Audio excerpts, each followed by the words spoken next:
শ্রীকৃষ্ণেরও গলায় সেই রকম ভাঁজ ছিল, তাই তার গলাটিকে শঙ্খের সঙ্গে তুলনা করা হচ্ছে। কম্বু কণ্ঠ কিবা অপরূপ শোভা, কত না যত্ন করি। তারপর মুখ আঁকলেন, কিবা বদন আঁকিয়া মুখে মুখ দিয়া তার সনে কহে কথা। কিবা বদন আঁকিয়া মুখে মুখ দিয়া তার সনে কহে কথা। বলি দাসের কথা কি মনে পড়ে না, কথা কি মনে পড়ে না, এই দাসের কথা কি মনে পড়ে না, দাসের কথা কি মনে পড়ে। তুমি দ্বারকায় রাজা হয়েছ বলে দাসের কথা কি মনে পড়ে না, দ্বারকায় রাজা হয়েছ বলে দাসের কথা কি মনে পড়ে। তুমি দ্বারকায় রাজা হয়েছ বলে বৃন্দাবনের রাখাল রাজা, দ্বারকায় রাজা হয়েছ বলে বৃন্দাবনের রাখাল রাজা, দ্বারকায় রাজা হয়েছ বলে এই দাসের কথা কি মনে পড়ে না। বদন আঁকিয়া মুখে মুখ দিয়া তার সনে কহে কথা।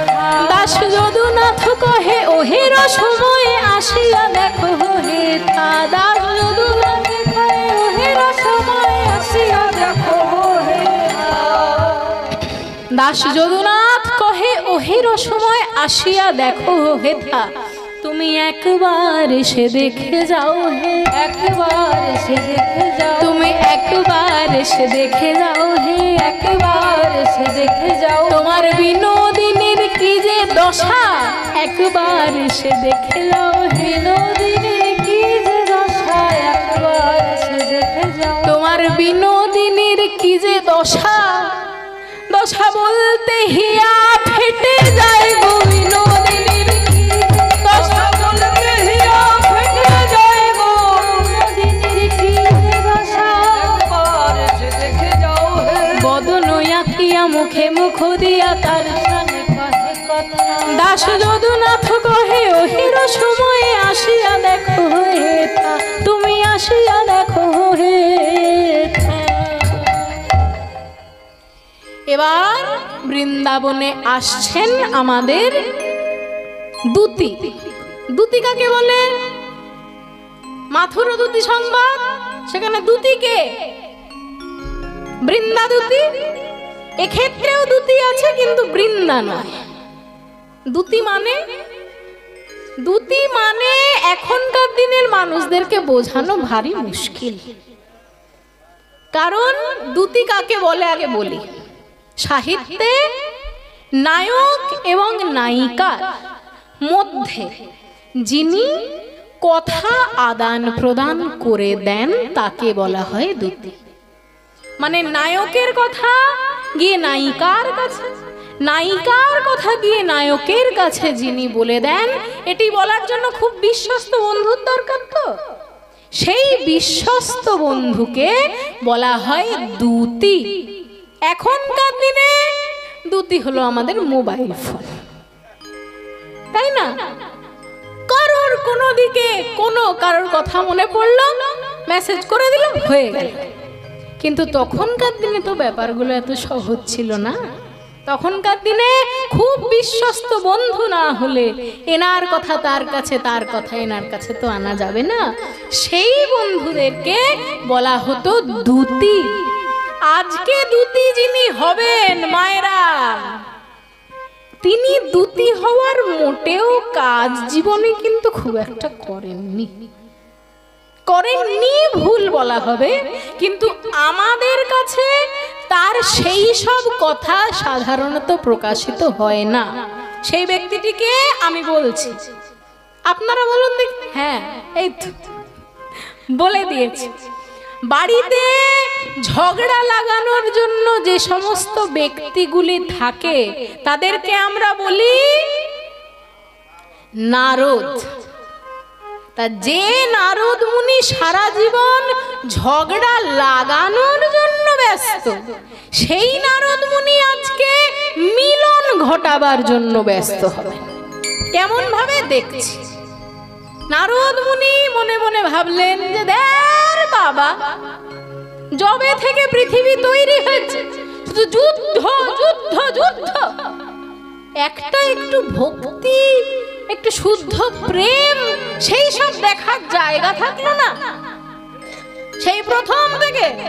হ্যাঁ, একদম সত্য যুগে সেই দুর্জয় মানে বলা হচ্ছে না, সেই মিনকুর্ম বরাহ বামন নৃসিংহ আদি অবতার, মিনকুর্ম বরাহ আদি নৃসিংহ আদি অবতার। কে না জানে বৃন্দাবনে তোহে কহি পুনর্বার, কে না জানে বৃন্দাবনে তোহে কহি বারবার। মিনকুর্ম বরাহ বামন নৃসিংহ আদি অবতার সব তো গোবিন্দই হয়েছে নাকি, বিষ্ণুর অবতার সবকিছু। কাজেই এই যে 10টি অবতার সেগুলি তো গোবিন্দ স্বয়ং হয়েছেন। সারা জীবন যুদ্ধ দেখতে দেখতে জীবন কেটে গেল, সেই বিষ্ণু পক্ষে চরণ চিহ্ন এলো কোথা থেকে? বিষ্ণুর হৃদয়ে যে চরণ চিহ্ন, সেইটি আসার পিছনেও তো একটি ঘটনা। সেই গানটি আছে না,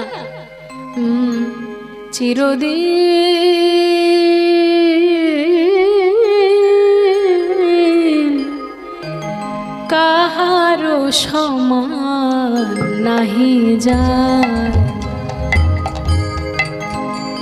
কিবা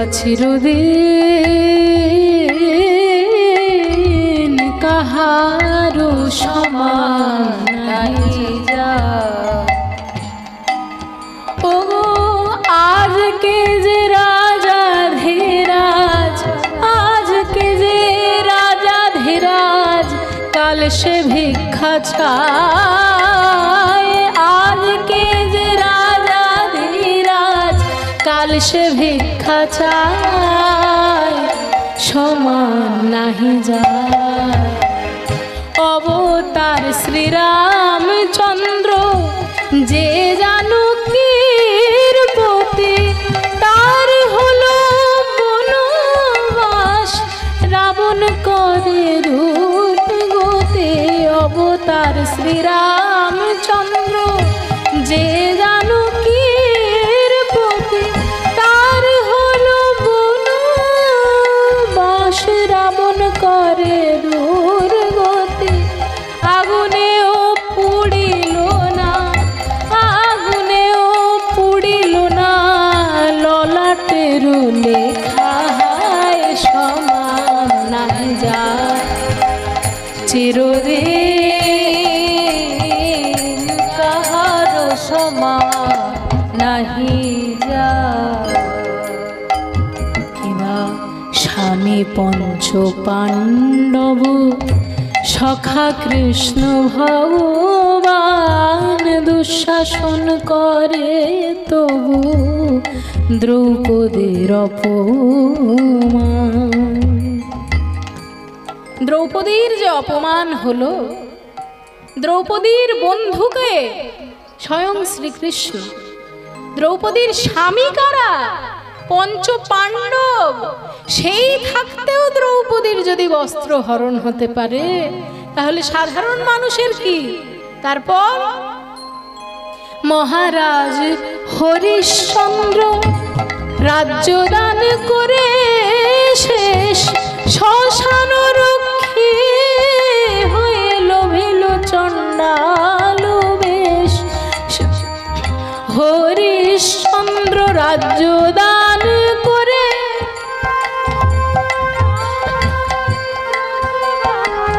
লোভিল চণ্ডাল বেশ। বিষ্ণু বক্ষে চরণ চিহ্ন, বিষ্ণু বক্ষে চরণ চিহ্ন, ললাট লেখাকে খণ্ডায় সমান নাহি যায়। চিরদিন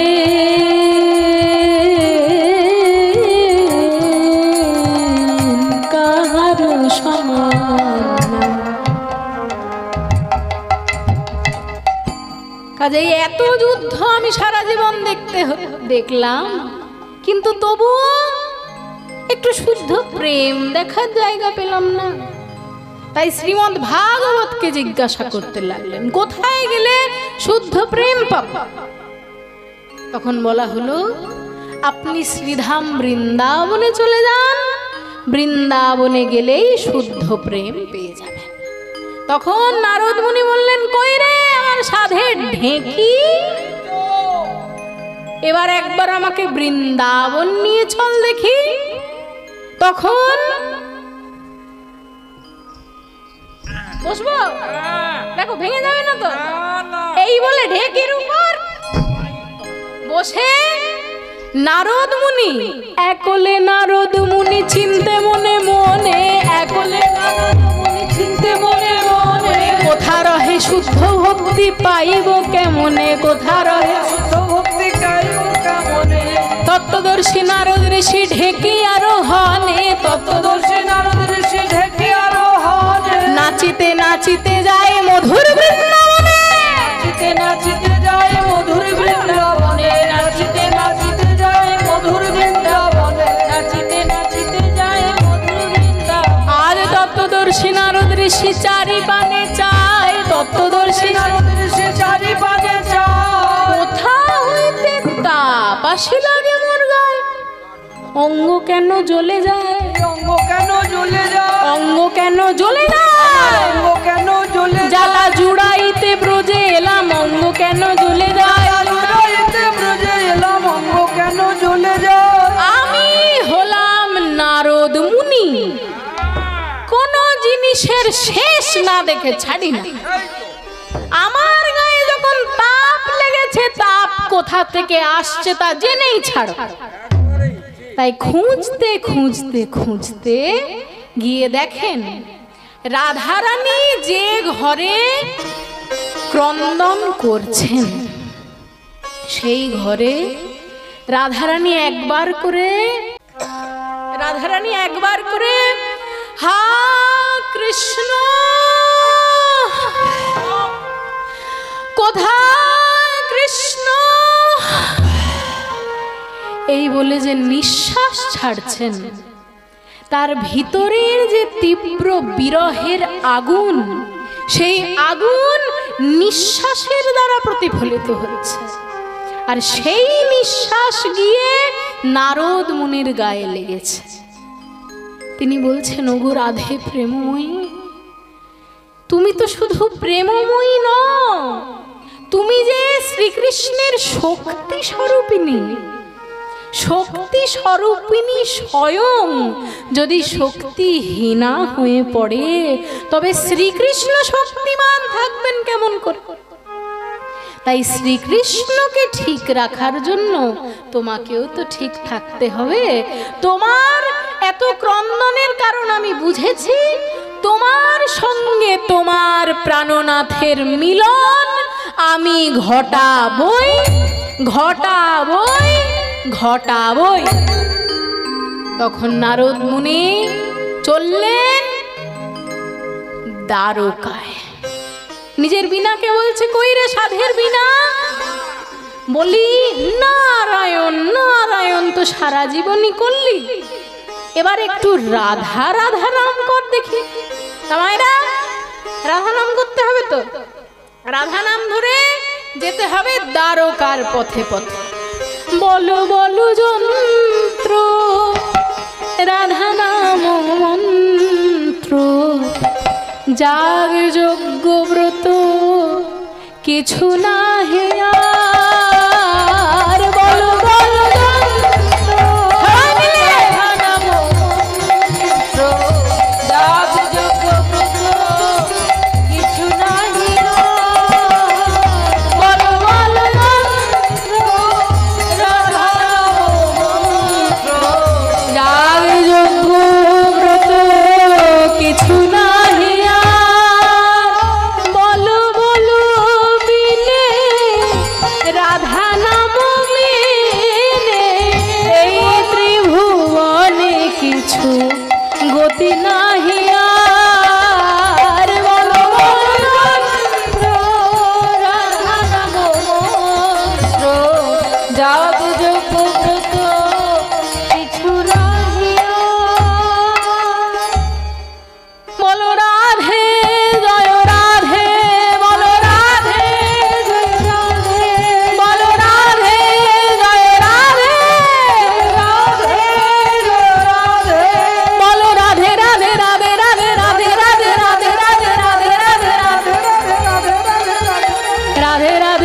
चले आएंगे बिहारी राधे राधे रट्टू सबाई मिले करताली राधे राधे रट्टू चले आएंगे बिहारी अरे राधे राधे रट्टू चले आएंगे बिहारी राधे राधे रट्टू चले आएंगे बिहारी राधा रानी चंदा चकोर है बिहारी राधा रानी चंदा चकोर है बिहारी तो राधा रानी चंदा चकोर है बिहारी राधा रानी चंदा चकोर है बिहारी तो राधे राधे राधे राधे रट्टू चले आएंगे बिहारी राधे राधे रट्टू चले आएंगे बिहारी राधे राधे रट्टू चले आएंगे बिहारी राधे राधे रट्टू चले आएंगे बिहारी वाह সবাই মিলে একবার বলে দিন দেখি রাধা রানী কি জয় রাধা রানী কি জয় রাধা রানী কি জয়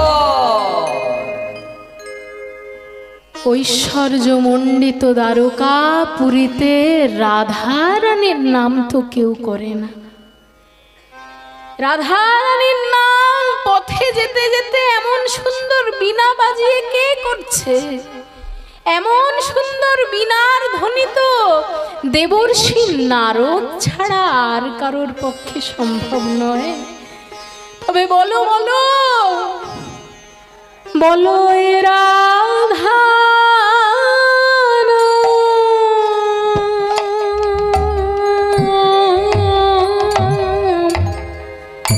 রাধা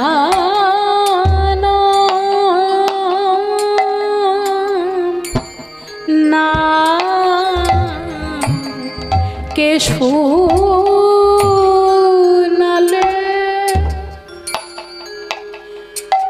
ওগো শুনাইয়া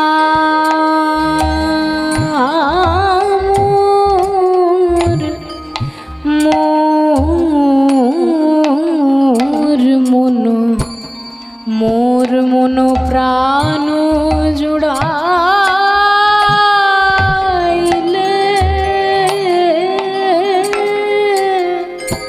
অমন রাধা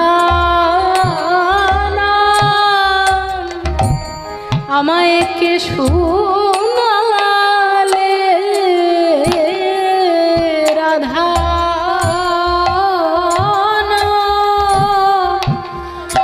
আমায় কে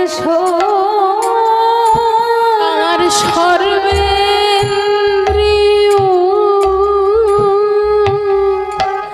মাতাইলে আর আমায় জন্মের মতো কিনে নিলে আমার সর্বেন্দ্রিয় মাতাইলে জন্মের মতো কিনে আমার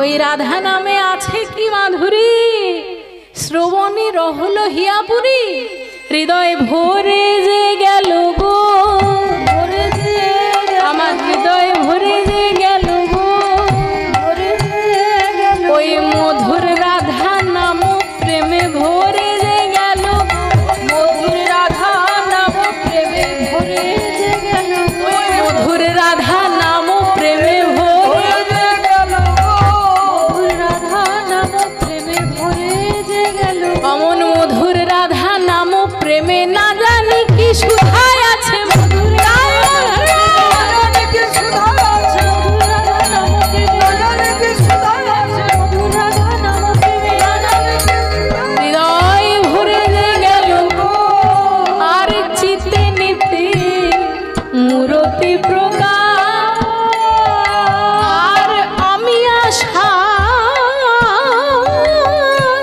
গুরে যেন বাস গোবিন্দ আমার বলছেন মায়েরা রাধারানী গোবিন্দকে নিয়ে কতটা কাঁদেন তা তো আমরা জানি কিন্তু গোবিন্দ রাধারানীকে নিয়ে কতটা কাঁদেন সেটা এবার শুনুন বলা হচ্ছে, ওগো আমার রাধারানী কেমন জানো? আমার রাধারানীর অঙ্গখানা কত সুন্দর জানো? আপনারা সন্দেশের পুতুল দেখেছেন? সন্দেশের পুতুল দেখেন? মাটির পুতুল, মাটির পুতুল সবাই দেখেছে। মাটির পুতুল যেমন মাথা থেকে পা পর্যন্ত পুরোটাই মাটি দিয়ে তৈরি, সন্দেশের পুতুল যেমন মাথা থেকে পা পর্যন্ত পুরোটাই সন্দেশ দিয়ে তৈরি, তেমনি রাধারানী তবে কিসের পুতুল? মাথা থেকে পা পর্যন্ত ভিতর থেকে বাইরে অমিয়া দিয়ে তৈরি। অমিয়া মানে অমৃত, যেন অমিয়ার মূরতি, অমিয়ার মূরতি, যেন অমিয়ার মূরতি, অমিয়ার মূরতি, অমিয়ার মূরতি, অমিয়ার মূরতি, যেন অমিয়ার মূরতি, অমিয়ার মূরতি। ওগো আমার রাধার অঙ্গাকৃতি অমিয়ার মূরতি, আমার রাধার অঙ্গাকৃতি যেন অমিয়ার মূরতি। ওগো আমার রাধার অঙ্গাকৃতি অমিয়ার মূরতি, আমার রাধার অঙ্গাকৃতি যেন অমিয়ার মূরতি। ওগো আমার রাধার অঙ্গাকৃতি, তার অঙ্গে অঙ্গে প্রেম তরঙ্গ, আমার রাধার রায় প্রেম তরঙ্গ, অঙ্গে অঙ্গে প্রেম তরঙ্গ, আমার রাধার তার অঙ্গে অঙ্গে প্রেম তরঙ্গ, আমার রাধার যেন অমিয়ার মূরতি। একবার মনেতে দেখিতে করে সার, আর এ যদু নন্দন মনয়াস। যদুনন্দন দাসের রচিত এই যে পদ, শ্রীকৃষ্ণ আমার ক্রন্দন করলেন, এবার নারদ মুনি এসে হাজির। ও হে কৃষ্ণচন্দ্র মহারাজ, তোমার খুব বড় একটা ভুল হয়ে গেছে। ভুল? কি ভুল? কি ভুল?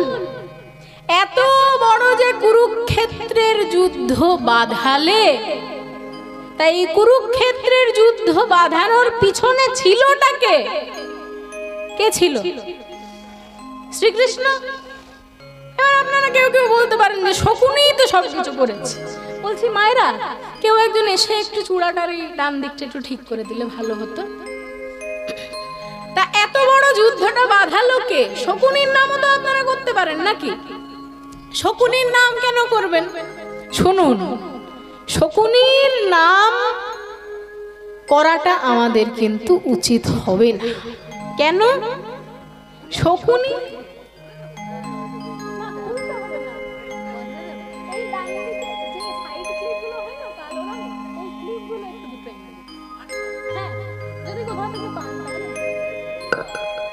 আজকে শুনুন, শকুনিকে কেন সব সময় ধরা?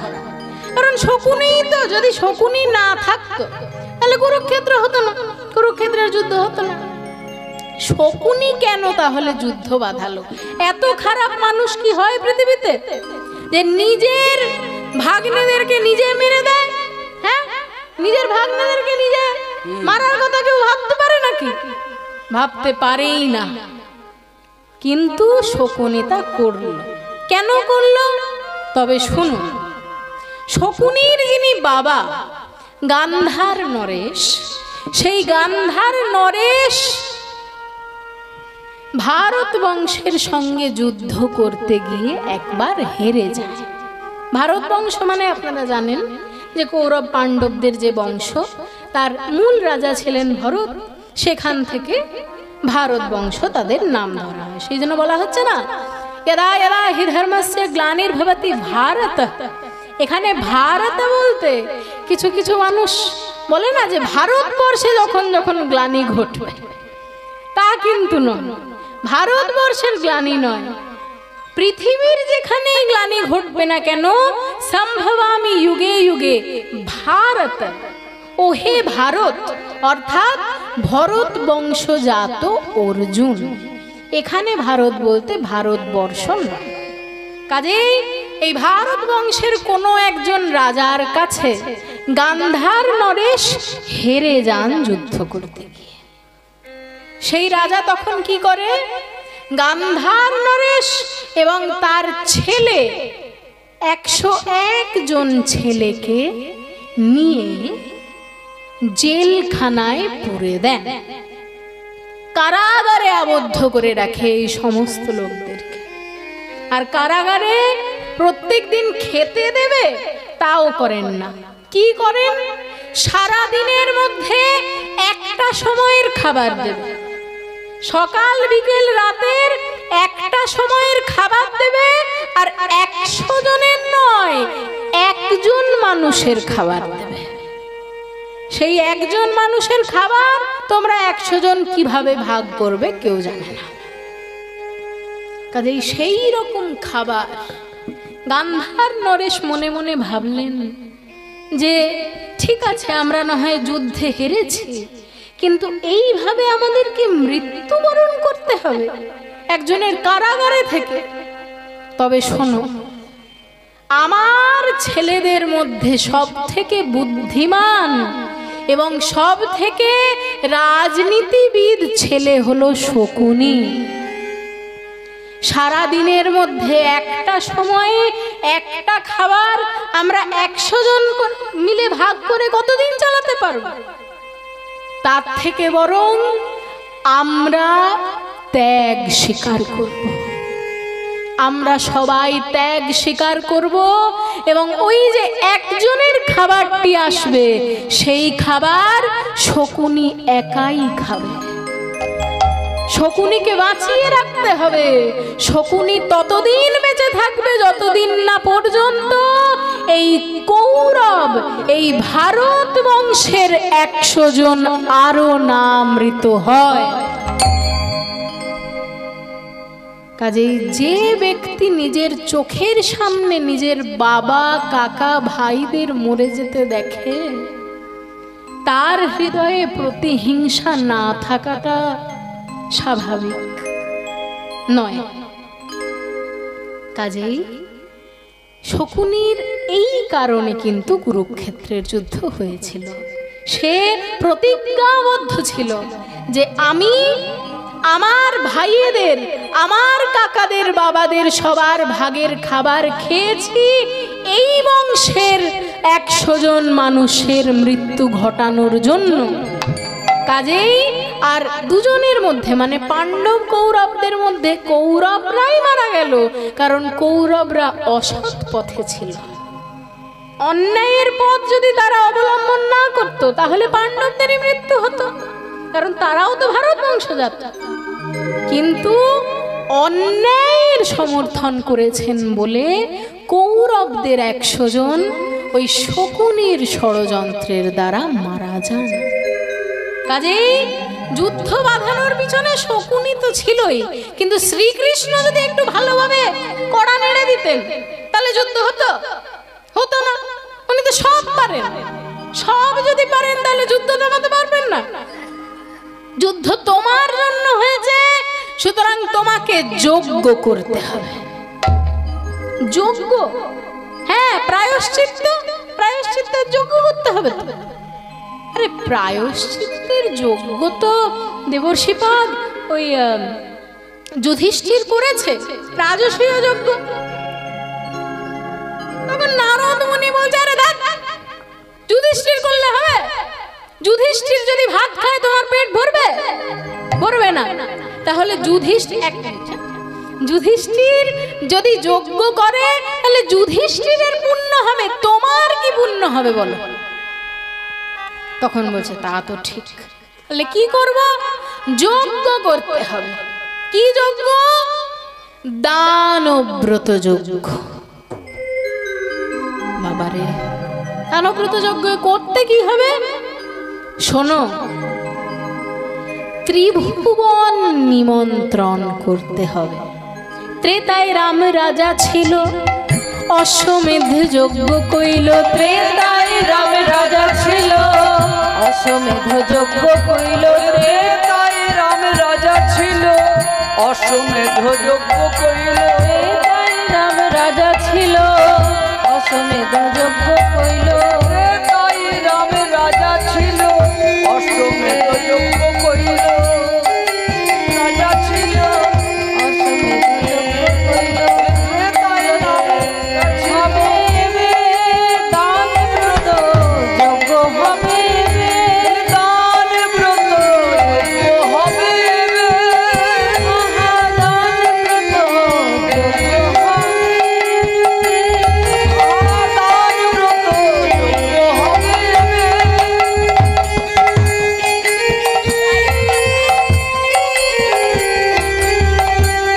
বলি হে রাজা, ত্রিভুবন নিমন্ত্র।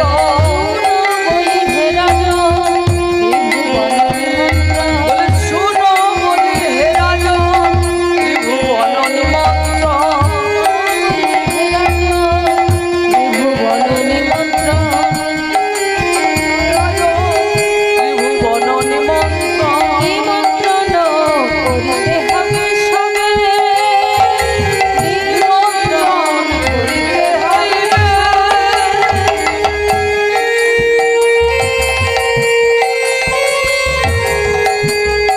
করিতে হবে বে। দানব্রত যজ্ঞ হবে বে। দান ব্রত যজ্ঞ হবে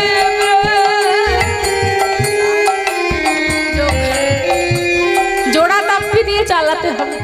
আর যদি খুলে পড়ে যায় তাহলে কিন্তু কিছু মনে করবেন না। তা শুনুন, খারাপ লাগছে? সামনের দিকটা পুরো এদিক ওদিক হয়ে গেছে, ঠিক আছে তো? আচ্ছা, তাহলে শুনো বলি হে রাজন, ত্রিভুবন নিমন্ত্রণ হে। শুনো বলি হে রাজন, ত্রিভুবন নিমন্ত্রণ হে। তোমায় সবারই করিতে হইবে, সবারে ত্রিভুবন নিমন্ত্রণ। স্বর্গের দেবতা, মর্তের মানুষ, পাতালের দৈত্যকুল, দানবকুল, নাগকুল সবাইকে নিমন্ত্রণ করতে হবে। আর দ্বিতীয়, যে যা চাইবে তাই দিবে, সবার আশা মিটাইবে। যে যা চাইবে তাই দিবে, সবার আশা মিটাইবে।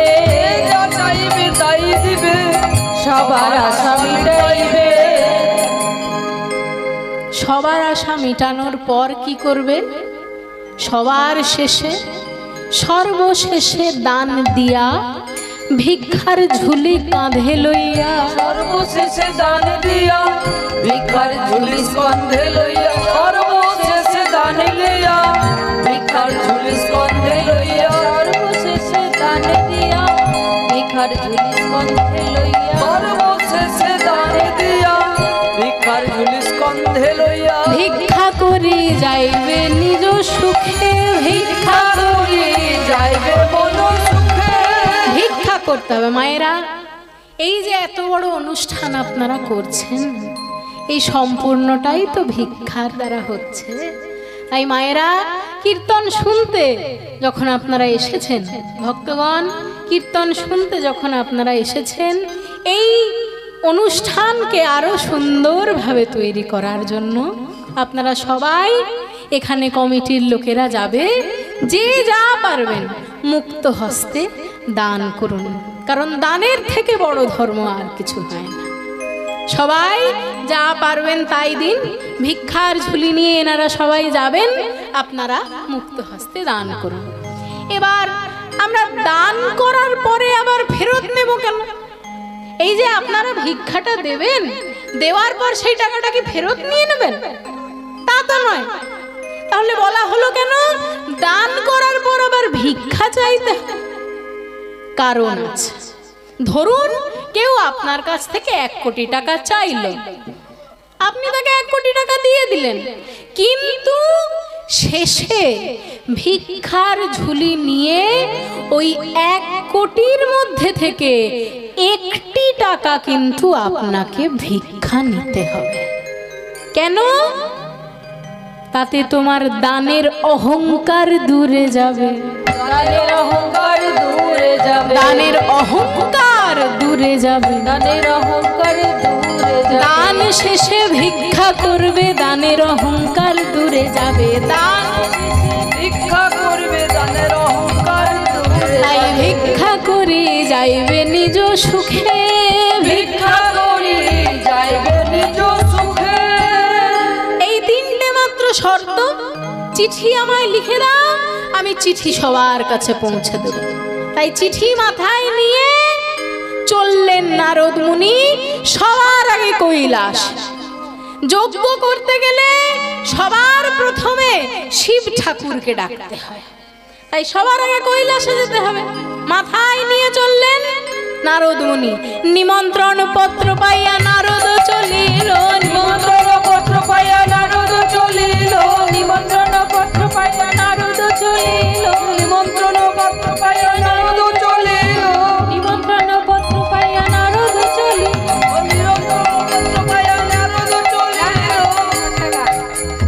নারদ চলিল কৈলাস ধামে আসি উপনীত হলো। কৈলাস ধামে আসি উপনীত হলো, কৈলাস ধামে আসি উপনীত হলো।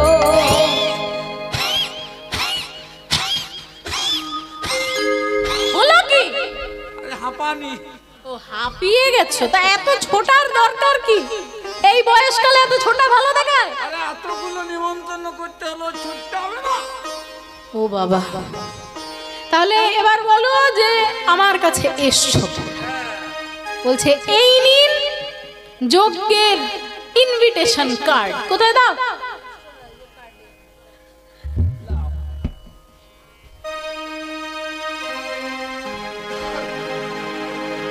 ও বাবা, শ্রীকৃষ্ণচন্দ্র প্রভাস তীর্থে দান ব্রত যজ্ঞ করতে চলেছে। মহেশ্বর সবার প্রথম যজ্ঞের নিমন্ত্রণ আপনাকে এবং আপনার পরিবারকে রইল। হ্যাঁ গো, বলি প্রভাস তীর্থে কেন? ও বাবা, প্রভাস তীর্থে কেন আপনি জানেন না? আরে আপনার জন্যই তো প্রভাস তীর্থ হলো। আসলে অনেক ভালো কাজ করেছি তো, একটা দুটোই ছুটকো ছাটকা সবকিছু তো মনে থাকে না। বলো বলো কেন হয়েছিল প্রভাস তীর্থে? আবার আমি কি করেছি? শুনুন, আপনার জ্ঞানের এবং গুণের সীমা নেই, কিন্তু আপনার একটি খুব ভালো কাজ হলো যে আপনি সোমতীর্থকে প্রভাস তীর্থ বানিয়েছেন। ও বাবা, আমি নিজেই করেছি আর নিজেরই মনে নেই কি করেছিলাম বলো। শুনুন, আপনার ভাইরা ভাই, শিবের ভাইরা ভাই কে? হ্যাঁ, চন্দ্রদেব। শিবের ভাইরা ভাই চন্দ্রদেবের দেখতেও তো সুন্দর হলে হবে কি, স্বভাবটি মোটেও ভালো না। মানে যৌবন বয়সে, বুঝলেন, তার দৃষ্টি পড়ে যায় গুরুদেবের স্ত্রীর প্রতি। দেবতাদের গুরুদেব হলেন বৃহস্পতি। বৃহস্পতির স্ত্রীর নাম হলো তারা দেবী। সেই তারা দেবীর প্রতি তার কুদৃষ্টি পড়ে। সেই কথা যখন বৃহস্পতি ধ্যানের দ্বারা জানতে পেরেছেন, বলছেন, ওরে দুরাচার, গুরু পত্নীর প্রতি তোর যখন কুদৃষ্টি পড়েছে, তোকে আমি অভিশাপ দিলাম, আগামী 16 দিনের মধ্যে ক্ষয় হতে হতে হতে তুই নিঃশেষ হয়ে যাবি। 16 দিনের মধ্যে নিঃশেষ হয়ে যাবে। এক এক দিন যায় আর এক এক কলা চাঁদ কমতে থাকে। এইভাবে এক কলা চাঁদ যখন পড়ে রয়েছে, তখন চাঁদের স্ত্রীরা, চাঁদের কতজন স্ত্রী? 27 জন স্ত্রী। ভাবুন, এবার 27 জন স্ত্রী কেন? 27 জন স্ত্রী এরা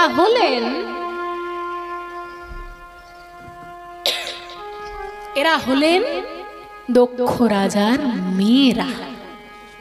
মানে উমা হলেন দক্ষ রাজার একটি মেয়ে, যাকে বিবাহ করেছেন শিব ঠাকুর, এবং বাকি 27টি মেয়েকে বিবাহ করেছেন চন্দ্রদেব। কাজেই শিব ঠাকুরের তাহলে এই বাকি 27 জন মেয়েরা শিব ঠাকুরের কে কে কি? ছি ছি ছি ছি, এইসব শব্দ কীর্তনের আসরে বলতে আছে? থাকে কোথায় শিব ঠাকুর? কৈলাসে, কৈলাসকে বাসী সেই শিব ঠাকুর। সেই শিব ঠাকুর বরফের মধ্যে বাড়ি বানিয়েছেন যাতে তার ধ্যানটা ভালোভাবে হয়। কিন্তু ওই ধ্যান ভাঙানোর জন্য কোথা থেকে ওম নমঃ শিবায় করতে করতে চলেছে। কে তোমরা? আমাদেরকে চিনতে পারছেন না? না না, পাচ্ছি না।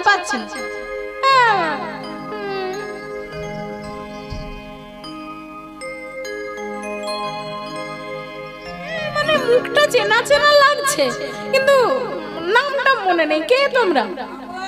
হ্যাঁ, আমার ও দক্ষ রাজার মেয়ে। তা কেমন আছো? ভালো আছো তো? আচ্ছা, তবে শোনো, এত হঠাৎ করে আমার কাছে আসার কি দরকার? হঠাৎ করে কেন এসছি শুনুন।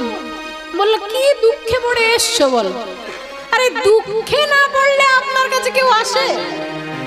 অন্যান্য দেবতার সঙ্গে আপনার কি পচা গন্ধ হয়? কিসের গন্ধ এটা? ওই একটু আগে চিতায় ছিলাম। হ্যাঁ, চিতায়। এই সব জায়গা তো আপনার থাকার জায়গা।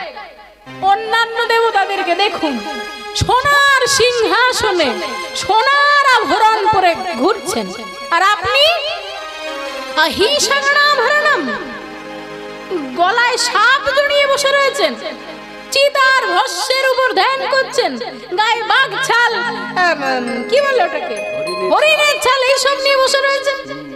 দুঃখে না পড়লে আপনার মতন দেবতার কাছে কেউ আসে? আচ্ছা বেশ বাবা, এবার বলো কেন এসেছে। শুনুন, আপনার ভাইয়ের স্বভাবটি কেমন আপনি জানেন। তার কুদৃষ্টি পড়েছিল গিয়ে তারা দেবীর উপরে। সেই তারা দেবীর জন্য বৃহস্পতি অভিশাপ দিয়েছেন যে 16 দিনের মধ্যে চাঁদ ক্ষয় হতে হতে নিঃশেষ হয়ে যাবে। 15 দিন গেছে, একদিন বাকি আছে, এই এক ফালি চাঁদ বাকি আছে, এনাকে কোনোভাবে বাঁচানো যায় কিনা বলো। তখন শিব ঠাকুর, আমি কে? আমার নাম কি? আরে দেবাদিদেব মহাদেব, হরে হরে মহাদেব। আমার উপরে দেবতা নেই বলেই আমাকে বলা হয় অনিশম। দেবাদিদেব, অনিশম মানে যার উপরে আর ঈশ্বর নেই। কাজে আমার কাছে যখন এসছো তোমরা না বেঁচে যেতে পারো, ওই যে এক ফালি চাঁদ, ওকে আমার জটার ভিতর ঢুকিয়ে রেখে দাও দেখি। জটার ভিতরে? ওরকম কি নাক ফাক কুচকাচ্ছ কেন? আমার জটা হলো অভিশাপ প্রুফ জটা।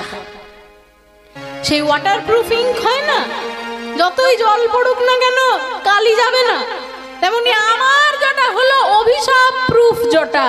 যতই অভিশাপ থাকুক, আমার জটার ভিতরে থাকলে কোনো অভিশাপ কাজ করবে না। তাই চাঁদকে সেখানে রাখা হলো। এবার তখনকার দিনে তো এই এত হ্যালোজেন টিউবলাইট এইসব ছিল না, তখন চাঁদের আলোই রাতের একমাত্র আলো। চাঁদ নেই মানে আকাশে আলো নেই, সারাদিন অন্ধকার। এবার বৃহস্পতি রাত্রে হাঁটতে হাঁটতে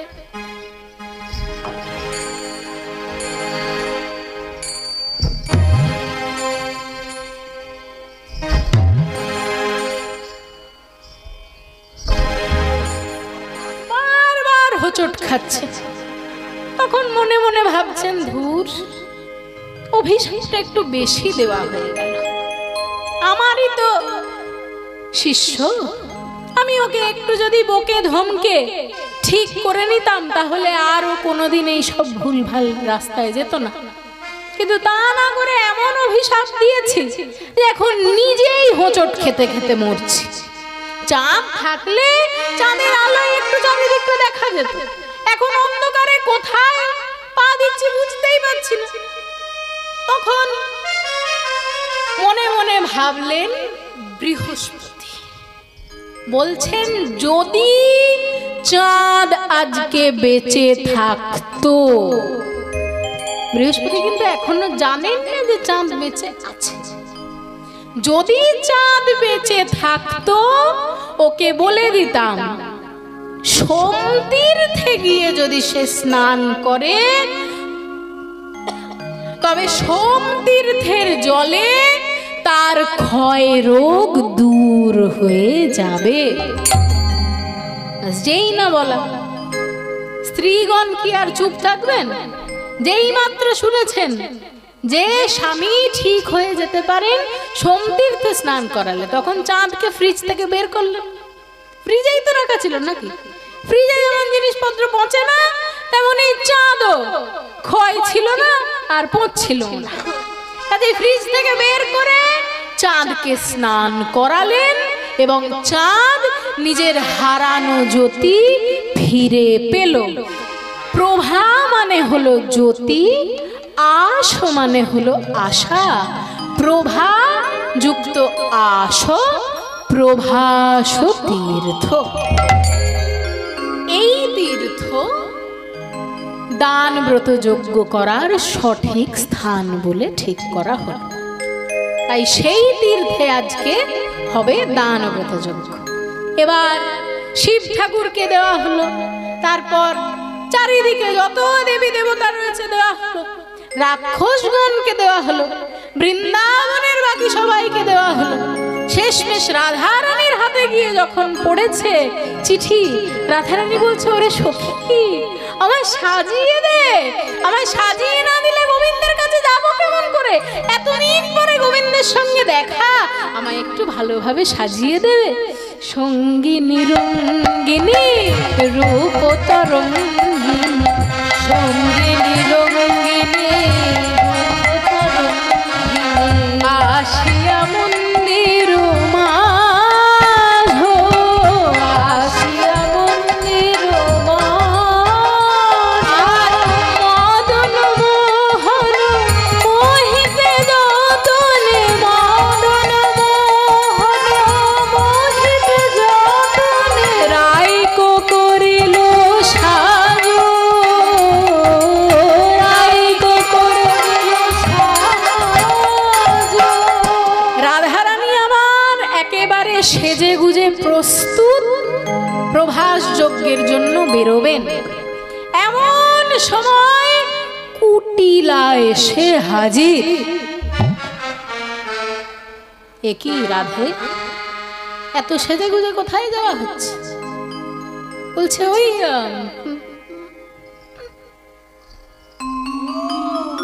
প্রভাস তীর্থে একটু কাজ আছে। প্রভাস তীর্থে কি কাজ? ওই দ্বারকার রাজা যজ্ঞ টজ্ঞ করবে, তাই একটু দেখে আসে। দ্বারকা, দ্বারকার রাজা মানে ওই কেলে ছোড়াটা, ওই কেলে ছোড়ার যজ্ঞ দেখতে তুমি যাবে? আয়ান, এই আয়ান, তাড়াতাড়ি এদিকে আয়, তাড়াতাড়ি এদিকে আয়। আয়ানকে বলছে, ওরে দেখ, সারা জীবন কালি কালি করে গেলি, অথচ তোর বউ যে কুলে কালি দিয়ে চলে গেল সেই দিকে তোর মন নেই। সারা জীবন কালী মায়ের পুজো করে গেলি, তোর বউ এদিকে শ্রীকৃষ্ণের পূজা, শ্রীকৃষ্ণের যজ্ঞ দেখতে যাচ্ছে। হ্যাঁ, আমিও দেখাচ্ছি। তখন আয়ান বলছে, দাঁড়া, আজকে আমি রাধারানীকে বোঝাবো, বোঝে ভালো, না যদি বোঝে ওই কালী মায়ের খড়গ নিয়ে এসে রাধা রানীকে আজকে আমি দ্বিধা বিভক্ত করে ফেলব। এই কথা যেই শুনেছেন মায়েরা, এবার শুরু হলো রাধারানীর প্রচন্ড রূপ। রাধারানী আমার সমস্ত উত্তরিয়ে খুলে দিয়ে বলছে, কি বললে? আমায় যেতে দেবে না মানে? আমায় যেতে দেবে না মানে? দাঁড়াও, চেনো না চেনো না তুমি যে মনে, চেনো না চেনো না তুমি যে মরে, চেনো না চেনো না চেনো না তুমি যে মরে, চেনো না চেনো না তুমি যে মরে। বলি গেছিলাম আমি তোমারও ঘরে, গেছিলাম আমি তোমারও ঘরে, গেছিলাম আমি তোমারও ঘরে, গেছিলাম আমি তোমারও ঘরে। এত বলি হইল অপরূপ, এত বলি হইল অপরূপ, হইল অপরূপ, এত বলি হইল অপরূপ। তখন রাধিকা ধরিল কালিকা রূপ, রাধিকা ধরিল কালিকা রূপ, রাধিকা ধরিল কালিকা রূপ, রাধিকা ধরিল কালিকা রূপ। রাধারানী, রাধারানী যিনি সারা জীবন কান্নাকাটি ছাড়া আর কিছু করেননি। সারা জীবন কোনোদিন দেখেছেন রাধারানী রেগে গেছে? কিন্তু চুপচাপ মানুষগুলো যখন রাগে, সেই রাগ একেবারে আকাশ ফাটানো রাগ। কাজে রাধারানী আর যখন আমার রেগেছেন মায়েরা, ওনার রাগ কেউ থামাতে পারবে না। আর এই রাধারানী তো হলেন সেই মা যোগ মায়ার অংশ। পৃথিবীর প্রত্যেকটি কন্যার মধ্যেই সেই যোগ মায়ার শক্তি থাকে। আর রাধারানী স্বয়ং হলেন সচ্চিদানন্দময় ভগবান বলেছিলাম না, সেই সচ্চিদানন্দের আনন্দ অংশ, লাদিনী অংশ রাধারানীর মধ্যে দ্বারা প্রকাশিত। তাই রাধারানী নিজে লাদিনী শক্তি স্বরূপিনী, আবার যোগ মায়ার অংশ সম্ভূত। কাজে তার মধ্যে থেকে কালিকার রূপ যখন এগিয়ে এসেছে, আয়ান বলছে, ও মা, এতদিন আমার ঘরণী রূপে আমার জননী আমার বাড়িতে ছিল, আর আমি যে জানতে পারিনি। মা, আজ যখন তুমি আমাকে নিজের আসল রূপ দেখিয়েছো, তখন আমি তোমার পূজা করব। আমায় দয়া করে তোমার পূজা করতে দাও। মায়েরা, ভক্তগণ, সবাই আমার সঙ্গে একটু হাত জোড় করুন। আজকে আয়ান রাধিকা রূপী কালিকা মূর্তির পূজা করছেন। ওম কালিকাयै নমো নমঃ। ত্বং স্বাহা ত্বং স্বধা ত্বং হি বষটকার স্বরাত্মিকা সুধা ত্বমক্ষরে নিত্যে ত্রিধা মাত্রাত্মিকা স্থিতা अर्धमात्रा स्थिता नित्या यानुच्चार्य विशेषतः त्वमेव सा त्वं सावित्री त्वं देवी जननी परा त्वयैव धार्यते सर्वं त्वयैतत् सृज्यते जगत् त्वयैतत् पाल्यते देवी त्वमत्स्यन्ते च सर्वदा विशिष्टो सृष्टिरूपा त्वं स्थितिरूपा च पालने तथा समृद्धिरूपान्ते जगतोऽस्य जगन्मये महाविद्या महामाया महामेधा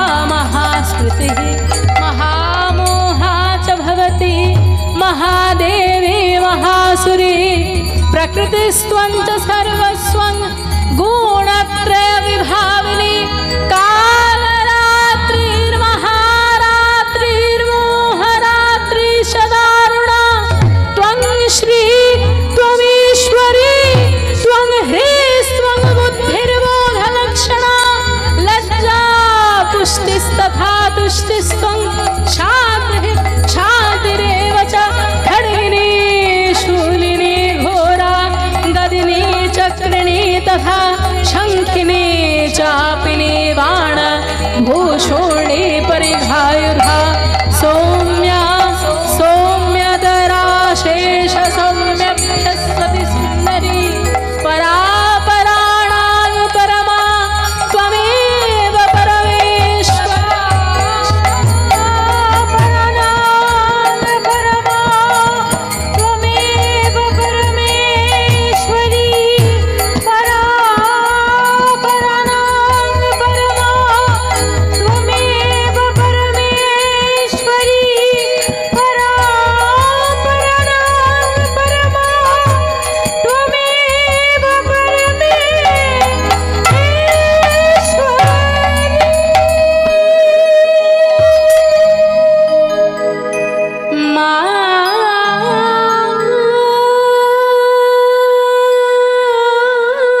জননী মা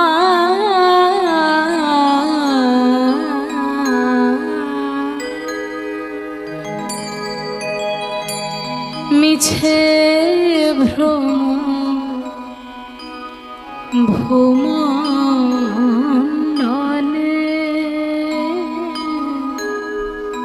ভেবে দেখ মন কেউ কারো নয় মিছে ভ্রম ভূমণ্ডলে ভেবে দেখ মন কেউ কারো নয় মিছে ভ্রম ভূমণ্ডলে ভুলো না দক্ষিণা কালী বদ্ধ হয়ে মায়া জালে ভুলো না দক্ষিণা কালী বদ্ধ হয়ে মায়া জালে ভেবে দেখ মনে কেউ কারো মিছে ভ্রম ভূমণ্ডলে ভেবে দেখ মনে কেউ কারো মিছে ভ্রম ভূমণ্ডলে। সংসারের প্রত্যেকটি লোকের জন্য বাবা মা ভগিনী ভ্রাতৃ স্ত্রী কিংবা প্রেমিকা প্রেয়সী তাদের সবাইকে নিয়ে চিন্তা করে যে আমরা মরছি একবারও কি ভেবে দেখেছি আমরা যেদিন মরব সেই দিন এরা আমাদের সঙ্গে যাবে কিনা? যার জন্যে মর ভেবে সে কি তোমার সঙ্গে যাবে? যার জন্য মর ভেবে সে কি তোমার সঙ্গে যাবে? তোমার প্রেমিকা যেদিন তোমার স্ত্রী হবে, তুমি যেদিন মারা যাবে তার কিছুদিন পরে তোমার স্ত্রী তোমার জন্য বাড়ির চারিদিকে ছড়া দেবে যাতে তোমার ভূত সেই বাড়িতে না আসে। সেই প্রেয়সী অর্থাৎ প্রেমিকা, সেই প্রেয়সী দেবে ছড়া অমঙ্গল হবে বলে। সেই প্রেয়সী দেবে ছড়া অমঙ্গল হবে বলে ভেবে দেখ মনে কেউ কারো নয় মিছে ভ্রম ভূমণ্ডলে ভেবে দেখ মনে কেউ কারো নয় মিছে ভ্রম ভূমণ্ডলে। এই পৃথিবীতে কিছু কিছু মানুষ দেখবেন নিজেদেরকে একেবারে যা মনে করে যে আমি যদি বলি তাহলে গ্রামের প্রত্যেকটা মানুষ এই করবে, আমি হলাম এই গ্রামের কর্তা, আমি হলাম এই গ্রামের দাদা, আমি হলাম এই শহরের নেতা, আমার উপরে কোনো কথা নেই। কিন্তু সেই কর্তা আছে কদিন? দুদিন পর কালাকালের কর্তা, যে আসল কর্তা সে যখন আসবে সেই কর্তাকে এমন ধাক্কা দেবে সেই কর্তার নাম দুদিনের মধ্যেই পৃথিবী থেকে মুছে যাবে। কিসের কর্তা? দিন দুই তিনের জন্য হবে কর্তা বলে সবাই মানে, দিন দুই তিনের জন্য হবে কর্তা বলে সবাই মানে। সেই কর্তারে দেবে ফেলে কাল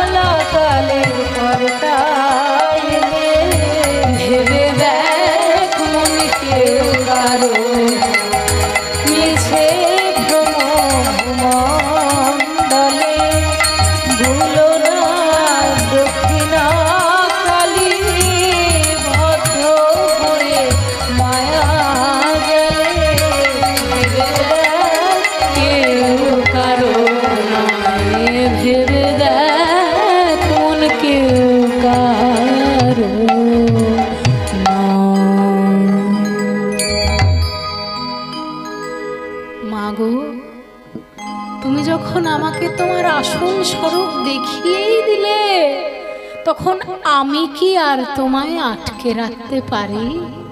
যাও মা, তুমি প্রভাস তীর্থে শ্রীকৃষ্ণের সেই যজ্ঞ দেখতে যাও। প্রভাস তীর্থের দ্বারে এসে দাঁড়িয়েছেন সবাই, বৃন্দাবনের সবাই, বৃন্দাবনের শ্রীকৃষ্ণের বন্ধুরা, শ্রীরাম সুদাম দাম বসুদাম বৃন্দাবনের ফল নিয়ে এসেছে। কারণ যজ্ঞের সময় তো অন্ন পাওয়া যায় না, ফল খেয়ে থাকতে হবে। তাই যাতে কানাই ফল খেতে পারে, তাই বৃন্দাবনের ফল এনেছে, বৃন্দাবনের ফল এনেছে। তারপর মা সমগোত্রীয় যারা মা কাকিমা, তারা সবাই এনেছেন ক্ষীর ননি ছানা বানিয়ে। তাদের ছোট ছেলে গোপাল, শ্রীকৃষ্ণ যতই বড় হয়ে যান না কেন, বৃন্দাবনের লোকের কাছে তো সেই গোপালই থাকবে। সেই গোপালের জন্য ক্ষীর ননি ছানা বানিয়ে এনেছেন মা যশোদা এবং সমস্ত গোপিনী মায়েরা, এবং রাধা রানী এসেছেন বাকি সমস্ত সখীদেরকে সঙ্গে নিয়ে। মা যশোদা দরজায় গিয়ে যেই দাঁড়িয়েছেন, তিনি বলেছেন, তোমাদের রাজা আমার ছেলে, আমায় যজ্ঞে যেতে দাও। যেই না বলেছেন আমার ছেলে, মাতা দেবকী তখন দ্বার রুদ্ধ করে দিলেন। দাঁড়াও যশোদা, ওই কথা কিন্তু তুমি ফিরিয়ে নাও। ছেলে হতে গেলে ছেলেকে পেটে ধরতে হয়, গর্ভধারণ যদি না করো তবে কিসের মা তুমি? কৃষ্ণকে আমি গর্ভে ধারণ করেছি, তাই আমি হলাম কৃষ্ণের মা, তুমি নও। তখন মা যশোদা বলছে, দিদি, ওকে যে আমি ছোট থেকে বড় করলাম, আমার স্তন্যপান করে আমার কাছেই তো বড় হলো আমার গোপাল, আর বলছো আমার ছেলে নয়? সত্য কথা সব সময় অপ্রিয়ই লাগে, কিন্তু এটাই সত্য যে আমি ওকে জন্ম দিয়েছি, তুমি নও। দুই মায়ের মধ্যে দ্বন্দ্ব লেগেছে। মায়ের দ্বন্দ্ব মা এসেই তাড়াতে পারেন। তাই এই জগতের মা, মা যোগ মায়ায় নেমে এলেন, বললেন, আসল মাকে তা বোঝা যাবে। কেউ একজন 100টা কাপড় পরপর টাঙিয়ে দাও দেখি। 100টা কাপড় পরপর টাঙিয়ে দেওয়া হলো। বলছেন, কাপড়ের এই দিকে দাঁড়াবেন দুইজন মা, আর ওই দিকে দাঁড়াবেন কৃষ্ণচন্দ্র। দুই মায়ের মধ্যে যার দুগ্ধ ধারা গিয়ে গোবিন্দের বদনে পড়বে, সেই হলো গোবিন্দের আসল মা। মাতা দেবকী ভাবলেন, আমার পেটে ধরেছি আমি কৃষ্ণকে, আমি তো ওর আসল মা। এই বলে অহংকার করে যেই দাঁড়ালেন সেই কাপড়ের সামনে, দুটি কাপড়ও ভেদ করে যেতে পারল না। আর মা যশোদা গিয়ে যেই দাঁড়িয়েছে, হা গোপাল বলে যেই একবার কেঁদেছেন, তার স্তন্য দুগ্ধ 100টি কাপড় ভেদ করে গিয়ে গোবিন্দ চরণে পড়ল। কিন্তু কেন? দেবকীও তো মা, যশোদাও তো মা, কিন্তু দেবকীর দুগ্ধ গেল না, আর যশোদার দুগ্ধ কৃষ্ণ গ্রহণ করলেন কেন? এই কেন প্রশ্নের উত্তর জানার জন্য আমাদেরকে এনাদের পূর্ব জন্মে যেতে হবে। মা দেবকী ছিলেন মাতা কৈকেয়ী, মা কৌশল্যা ভেবেছিলেন আমার ছেলে 14 বছর বনে যাবে, কতদিনে কি খেতে পারবে আমি তো কিছুই জানতে পারবো না, তাই আমার কাছে যতক্ষণ আছে আমি আমার ছেলেকে একটু পেট ভরে খাইয়ে দিই। গোয়াল ঘর থেকে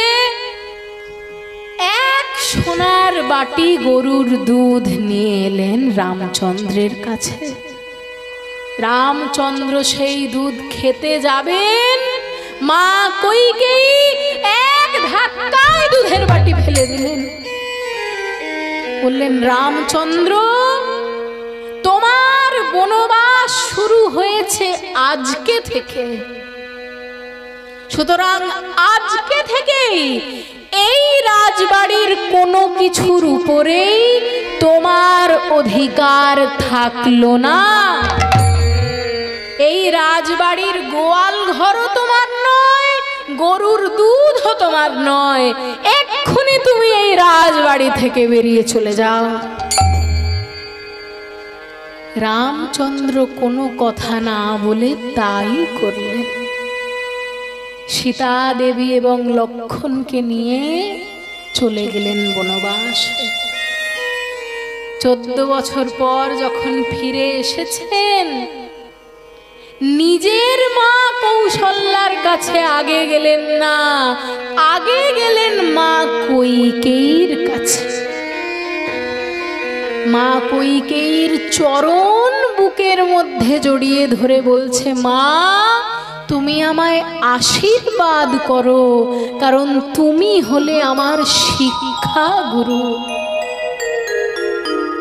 তুমি যদি আমায় বনবাসে না পাঠাতে, তবে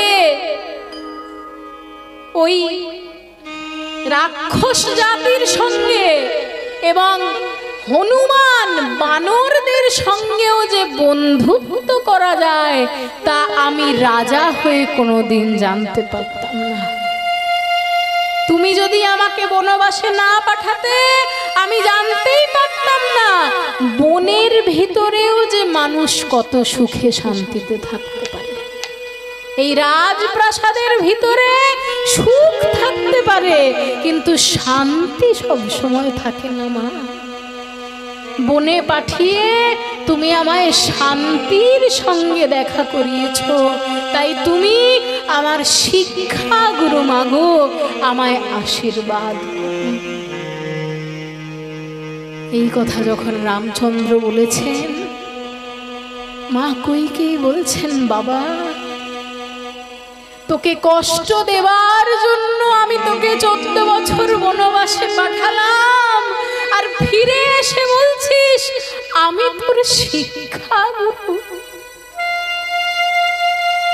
আমি আমার এই জন্মে অগণিত পাপ করেছি তা আমি জানি, কিন্তু যদি আমি একটিও পুণ্য করে থাকি, সেই পুণ্যের বলে আমি বিধাতার কাছে চাইলাম, হে বিধাতা পরের জন্মে রামচন্দ্র যেন আমার গর্ভের ছেলে হয়।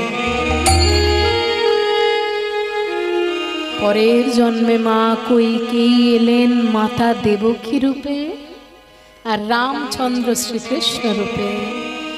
গর্ভে ধারণ করলেন শ্রীকৃষ্ণকে, কিন্তু ওই যে দুধের বাটি ফেলে দিয়েছিলেন, তাই এই জন্মেও শ্রীকৃষ্ণ তার দুগ্ধ গ্রহণ কোনোদিন করেননি।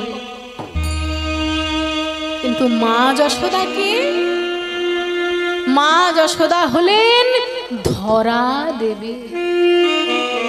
ধরা দেবী এত অতিথি পরায়ণা ছিলেন, বাড়িতে নিজে যদি কিছু খেতে না পেতেন তবুও অতিথিকে কখনো না খাইয়ে রাখতেন না। একদিন বাড়িতে দুজনেই উপোস করছেন, স্বামীও উপোস করে কাজে চলে গেছেন, ধরা দেবীও উপোস করে রয়েছেন, কারণ বাড়িতে খাওয়ার মতো কিছু নেই। এমন সময় এক অতিথি এসে বলছে, ওগো মা আমি তোমার গৃহে প্রসাদ পেতে চাই। ধরা দেবী বলছেন, হে ভগবান অতিথি নারায়ণকে ফিরিয়ে দিতে তো আমি পারবো না। যাই গিয়ে মুদিখানার দোকানে যদি আমায় কিছু ধার দেয়, সেই ধারের খাবার অন্তত তাকে খাওয়াই। ধার নেওয়ার জন্য যখন তিনি গেলেন মুদিখানার দোকানে, দোকানদার বলছে, গত 2 মাস ধরে তোমার কত ধার বাকি আছে তোমরা জানো? 2 মাসের টাকা শোধ করনি, আবার নতুন ধার নিতে এলে কোন মুখে? যদি আমার কাছে কিছু বন্ধক না দাও, আমি তোমাদেরকে আর ধার দেব না। ধরাদেবী বলছেন, দাদা, আমাদের বাড়িতে যে বন্ধক দেওয়ার মতো দামি কিছুই নেই, আমি কি দেব আপনাকে? আপনি যদি কৃপা করে একটু ধার দেন তবে আমি তাকে কিছু। কেন? বন্ধক দেওয়ার মতো কিছু নেই কেন বলছো? বাড়িতে যদি বন্ধক দেওয়ার মতো কিছু না থাকে, তবে নিজের স্তন কর্তন করে তুমি বন্ধক রেখে দিয়ে যাও, কিন্তু বন্ধক যদি না রাখো আমি খাবার দেব না। ধরা দেবী তখন অতিথি আপ্যায়নের জন্য নিজ বাম স্তন কর্দন করে বন্ধক রেখে দিলেন। খাবার নিয়ে কাঁপতে কাঁপতে যখন এসেছে অতিথির কাছে, এই অতিথির মধ্যে থেকে তখন স্বয়ং নারায়ণ এসে দাঁড়ালেন।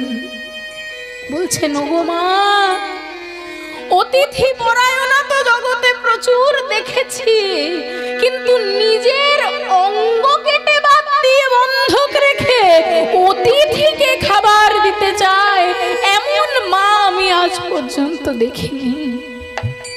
তাই মা, যে স্তনের ঋণ তুমি এই জন্মে করলে, সেই ঋণ তুমি শোধ করবে না, শোধ করব আমি। আগামী জন্মে আমি যখন শ্রীকৃষ্ণচন্দ্র হয়ে জন্মগ্রহণ করব, তুমি হবে মা যশোদা। তোমার স্তন্য দুগ্ধ আমি জন্ম থেকে আজীবন পান